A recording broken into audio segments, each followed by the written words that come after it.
But this is something we found in Atlanta, that children with voice disorders were a very underserved population. So we developed a comprehensive voice program specifically to deal with that. So some of the reasons that voice quality is so important in kids and adolescents is, one, it has a lot to do with social acceptance. So children who have either hoarse voice quality or just unusual voice quality that's different than their peers, a lot of times may be bullied, they may be left out of groups. So in terms of social acceptance, that becomes very important. The other thing is, like some other presenters have alluded to, is your voice quality can affect the way that people perceive you.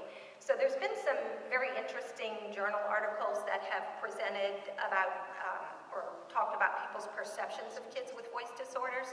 Oftentimes they're perceived as very aggressive.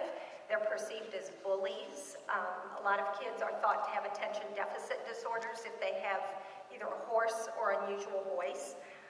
So this is something that we want to make sure we address. Also, kind of as everyone stated, voice is just a component of verbal communication. So you need your voice to get what you want, to express your feelings, to relate to others. And then voice conveys emotion and reflects identity. So as you know, a lot of time before there was such a thing as caller ID, you would pick up the phone and you would immediately know who was calling by their voice, right? So that conveys our identity, and a lot of times the kids are perceived as something different than what they are because of their voice quality. So this is something that we really want to pay attention to. So some characteristics, again, as some other presenters have presented, characteristics of voice disorders can be hoarseness, raspiness, or strain when speaking. They're having to put out too much effort. It feels like they're forcing their voice out. Their voice may kind of go on and off, where you hear a good voice for a while and then it will break and you'll hear no voice. Their voice might be too high in terms of pitch or too low compared to their same age peers. And their voice might be too loud or too soft, and I think more of the time too loud is the thing that's concerning. So causes of hoarseness, infections, like again some other people have talked about, respiratory infections a lot of times will cause hoarseness, or just strep throat or other kinds of infections. Reflux, believe it or not, a lot of people don't realize how big an issue reflux is in children, and as with adults, it can also cause hoarse voice quality. Less common, but some other medical diagnoses might be vocal cord paralysis, which Dr. De Niro showed a good example of. There's also called, which is very dangerous because it affects breathing, but papillomas, which are growths on the vocal cords that can actually block the airway, but also cause hoarseness in children. So that's one reason why hoarseness, if it persists, is something that you want to get checked out. But the most common cause of hoarseness in children and adolescents is vocal nodules. And I think, Joanna, you might have had that exact same picture. Okay, so what causes vocal nodules? Frequent yelling and screaming, which, as we know in kids, can be a big issue. Speaking too loudly on a consistent basis. Speaking too much without resting the voice, so we've talked a lot about voice rest here. Chronic coughing and throat clearing, that could be from infections, that could be from reflux, it could be from asthma, it could be from allergies. So in referring kids for hoarseness, a lot of times we have to refer them to other specialists so that some of those other areas can be checked out. Straining or using too much effort when speaking. A lot of times, like with adults, you'll see when kids strain, you'll see the muscles in their neck, and you'll be able to tell that they're pushing their voice out. Another one that I don't have up here that someone else has mentioned, especially with actors, is using uncharacteristic or unusual voices. So kids in playing will do that a lot, car noises and things like that. If they do that again on a consistent basis, something that can be damaging.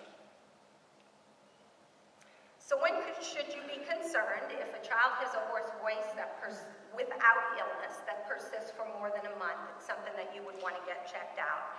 I have 2 children right now that are receiving therapy that their parents tell us they've been speaking like that since the very beginning, and I do hear that a lot. I don't know what the reason is, but if something like that persists for over a month, it's something you definitely want to get checked out, just to make sure it's not something medically that needs to be addressed in terms of a dangerous situation like the papillomas.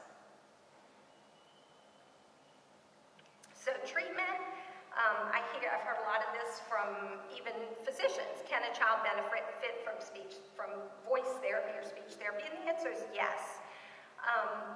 Voice is an abstract concept, but if you have a good pediatric therapist that knows how to put things on a child's level, therapy can be very, very, very, very beneficial. The one caveat I would say to that is if parents are not involved, or a lot of times even in therapy we bring siblings into the therapy session because a lot of times they are the cause for the reason the child is abusing their voice. So maybe they're fighting a lot, they're yelling and screaming across the house. So if parents and other siblings are not involved, I don't find that therapy is as beneficial, but they still need to be, the family needs to be involved and be educated about the best ways to encourage good voice use in the kids at home. As opposed to surgery, therapy is always a first choice for kids. Surgery is not something we want to do on a child, especially a young one, but the other thing is if we don't look at the cause and treat the cause of the hoarseness or the development of the vocal nodules, then chances are those nodules are just going to come back if they're going back and doing the same behaviors. So you want to address those things first, and as a last resort, even at this point, I don't know a lot of laryngologists pediatric that would do surgery. They would wait until the child gets older. Maybe it's an issue of child not being able to comply completely with how they need to be using their voice. So why is therapy important? I've heard a lot of people or parents ask, well, why, or aren't they just going to grow out of it? And then when they get to be a certain age, magically, the hoarseness is going to go away. And usually children or adolescents about 15% don't grow out of the problem. The voice disorder can also impact self-image and self-esteem. Voice quality may affect teachers and others' perceptions of the child or adolescent. Like we said before, a lot of times they can be perceived as bullies or be perceived as aggressive or having attention problems if they have a hoarse voice. And the problems might limit, and I think this is the most important, especially that gets parents' attention, is it might limit future vocal capability. So maybe this child is going to want to be a singer or an actor or a teacher or a lawyer or a pastor when they grow up, and if they don't learn how to use their voice well, then that may limit what they do in the future. And then in terms of seeing the speech pathologist, we would do a full voice evaluation. We can do an evaluation without the child seeing an ENT first, but our preference obviously is that they see an ear, nose, and throat doctor so that we can have an appropriate diagnosis. And I think again, Joanne, I don't remember if it was you that mentioned, a lot of times children will be sent to a regular ENT who might specialize in ear infections or something else and not the voice. And you really need to look for a pediatric laryngologist, and there are pediatric laryngologists at UVA, so that's what you're going to want to search out because they're going to be the ones that will tell you the correct information. So therapy might include, there are lots of things that we can do, and it can include awareness activities, so talking about voices that are too loud and too soft and voices that sound clear or sound raspy. We might do education, or we will do education about how the voice works in for a child, very simplified terms, and use a lot of pictures and diagrams or photographs. So we also talk about things that help or hurt the voice. We always talk about increasing hydration. A lot of kids will drink a lot of milk or drink a lot of juice, but not a lot of water, so we try to encourage that as much as possible. And we also help identify vocally damaging behaviors, like Holly talked about, and teach either alternate behaviors. So it might be rather than yelling across the room or yelling across the house to your mother or your sibling, go to them and try to tell them what you want rather than screaming. We do some relaxation techniques. We have a lot of kids who are like this, adolescents also. We try to use, we don't necessarily work on taking in large volumes of air, but we do work on controlling respiration and controlling the exhalation so that they don't run out of air too soon. Decreasing overall loudness, increasing use of pitch changes and duration changes and facial expressions to communicate. So a lot of these kids who abuse their voice and end up with vocal nodules, they only know to communicate one way, and that's by increasing volume. So the way that I'm going to get my message across is by being loud. So we tried to teach them different ways to use their voice in order to communicate. And then, like I said, parent-sibling involvement in the therapy process is really, really important. So because, just one thing I want to mention, this is always a big question, how long is my child going to be in therapy?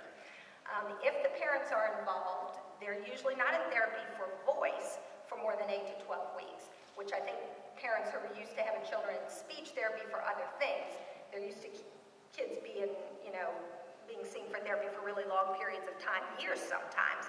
So we like to emphasize to them that we are trying to teach the parent and teach the child the appropriate way to use their voice, and then they're going to be let go, and it's for the parents really to work on at home. So therapy can be very short term. If it's something as simple as vocal nodules, if it's a different kind of voice disorder, they may be in treatment longer than that. But for something that's just straightforward, in the case of nodules, and a child who's damaging their voice, doing vocally damaging behaviors